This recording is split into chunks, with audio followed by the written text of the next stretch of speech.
almost the same age, and we came up in the reining industry at the same time, just about starving to death together. And all of us have a little different journey, really smooth, very successful, very easy. But my story is, I would say that if you had one word to describe my story, it's, aside from all the stuff that you know about me, it's about forgiveness. And I'm not gonna cry. So anyways, you know, I was raised in Cottonwood, California till I was 11, just up the road here, and had a great life. You know, my dad's a horseshoer. He got to be here today, which is pretty awesome. And my family, we went to church, and you know, we were taught right and wrong, and we knew, you know, basically don't drink, smoke, or cuss, or hang out with, you know, girls that do, basically, is what we, you know, joked about. And so I grew up with the intent, or the notion, that God loved me based on how good I was. And that's kind of how I lived my life. And I believed that if I was good, that God would give me what I wanted. And so I tried to be good because I wanted to win. And so anyways, I pursued reining heavily, and when I was 17, convinced my parents to let me go to work for Doug Milholland in Oklahoma. And then my journey of becoming a professional horse trainer started. And I was not very good at it. You know, I wouldn't say that, you know, it didn't come easy to me, and so I struggled.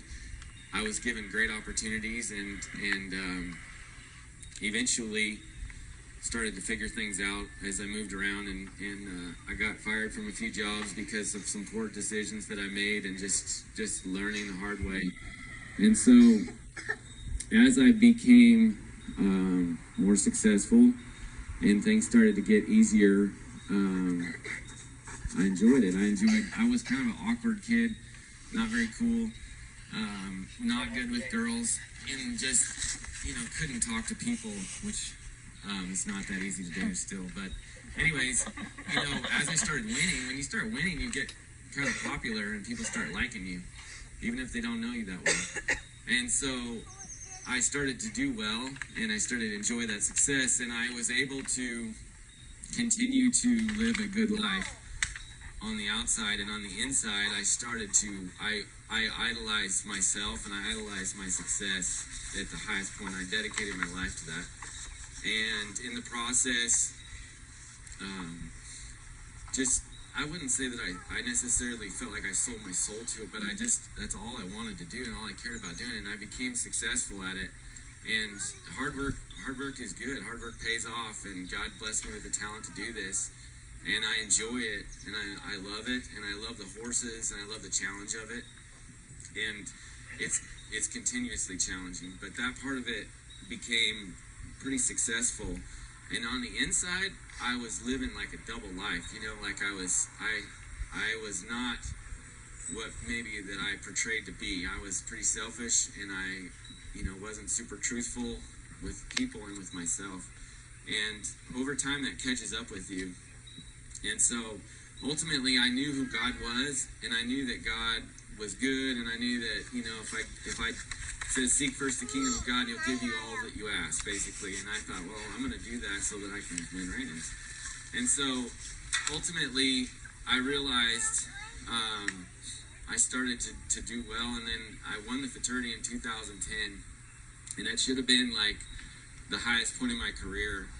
At that point, I was pretty young, and it was a dream come true. It came with a lot of drama to go with it, but the point is, I was the most miserable person you've ever met in your life. I was a terrible husband. I was just angry, miserable, and I realized that I got everything I thought I wanted and everything I dedicated my life to, and I was miserable. And I was a miserable person to be around, and all I really focused on was myself, and I wasn't a very good dad. I was a terrible husband. And so at that point, it's like a light bulb went on in my head, and I realized that I had never given my life to God. I never had surrendered my heart to Jesus Christ, and I had always said, I want you and I want all these good things, but I'm going to keep me over here, and I'm going to do what I want to do too, because I want what I want, you know. And so ultimately, I gave my life to Jesus Christ in January 2011, right after I went to fraternity, and he slowly has changed my life and changed my desires in my heart, and realized that the good things that you do when you believe in God is because you want to, and because it's like a loving parent who you're trying to please, not because you have to make them happy, because God's love for you is the same all the time, and he wants to have a relationship with you, and that's the point. And I was missing the point completely, and I thought it was all based on my performance. And that kind of brings me to present today, because from that point till now, it's not like I'm some kind of perfect person, or that I don't make mistakes or don't say things wrong, or I'm still not the perfect husband. I'm pretty close, but I'm still not the perfect husband. But my point is that there's called two things in the Bible. It's justification and sanctification. Justification is your right standing with God. That means that you're a child of God. Sanctification means that God is, the purpose of having a relationship with him is so that he can make you more like Jesus, which means that you're kind and loving, and you do all these things that are not human. You know what I mean? That's not in our nature. Our nature is more selfish, more, you know, there's good things about people too, but we like ourselves a lot too. So we have to change that nature, but God's the one that changes that. So bringing it to present day is that one thing I want to talk to you guys about is fear. And I don't think you guys realize it, but I deal with a lot of fear, okay? I have what's called fear of failure, okay? Because I have a really high standard for myself, and I have a high standard for myself in the reining arena, right?